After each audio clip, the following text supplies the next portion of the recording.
Moi, je vais seulement vous faire constater deux choses qui doivent nous alerter gravement. C'est que tous les événements qui ont servi à réduire vos libertés sont venus d'abord par l'affaire Charlie, ensuite le Bataclan, l'affaire de Nice.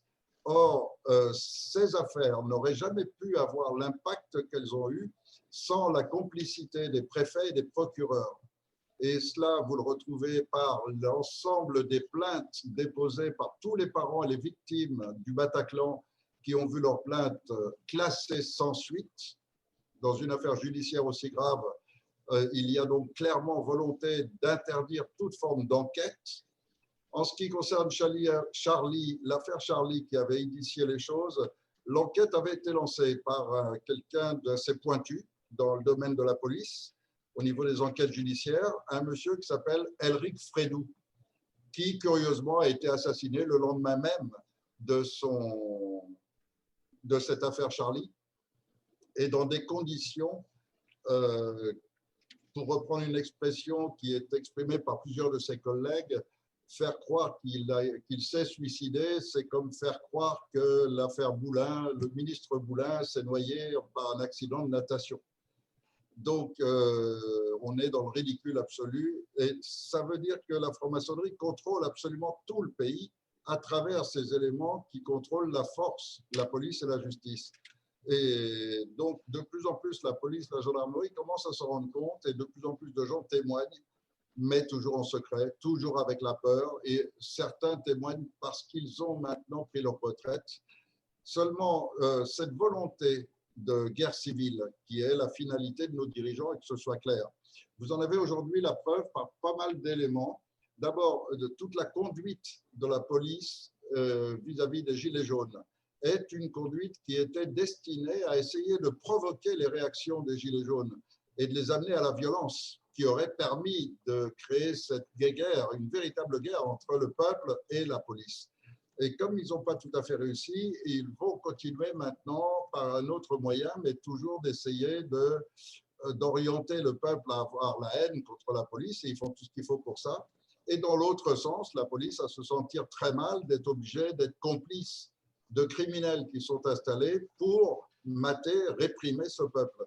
Et là, je crois qu'il y a une prise de conscience globale, on le voit à travers toutes nos interventions auprès des commissariats et des gendarmeries. Mais je vais vous en donner une preuve supplémentaire. Beaucoup de gens aujourd'hui parlent de Donald Trump comme possiblement celui qui combat le nouvel ordre mondial et serait du côté des peuples et tout ça. Alors, il y a deux options, soit c'est vrai, soit, et dans quel cas il n'est pas très puissant et qu'on voit bien que la République a tellement de jalons partout que quelqu'un qui est élu dans ce cadre n'a aucun pouvoir et ne peut rien faire, soit il est réellement puissant, mais dans quel cas on nous fait croire à tout cela pour nous mettre en position d'attente, en position de passivité dans ce système permanent d'une confusion, on ne sait pas trop à quoi s'en tenir, donc on reste sans bouger. Et c'est tout à fait possible, parce que vous avez un nouvel événement qui vient de se produire. Curieusement, vous avez un monsieur qui a été assassiné par la police d'une manière, on va dire, assez flagrante. Tout de suite après, vous avez, premier élément, un Barack Obama qui rejoint tout d'un coup brutalement la cause des Noirs et du racisme et tout le tralala et qui essaye d'amener l'affaire sur le plan du racisme. Ça déclenche des émeutes dans tous les États-Unis et en ce moment, aux États-Unis, ils ne sont pas seulement en train de battre le record mondial des cancers et des vaccinations qui provoquent l'autisme, ils ne sont pas non plus en train de battre le record mondial de la pauvreté, puisqu'ils augmentent maintenant le nombre de chômeurs à raison de 2 millions par mois. Ils sont aussi maintenant en train de battre le record en matière de vices pour détruire la police et créer cette animosité du peuple envers les flics. Et alors, vous savez ce qui s'est passé cette nuit? Il s'est passé une chose assez drôle. Hier, toute la journée, il y a eu des manifestations, des échauffourées, des émeutes.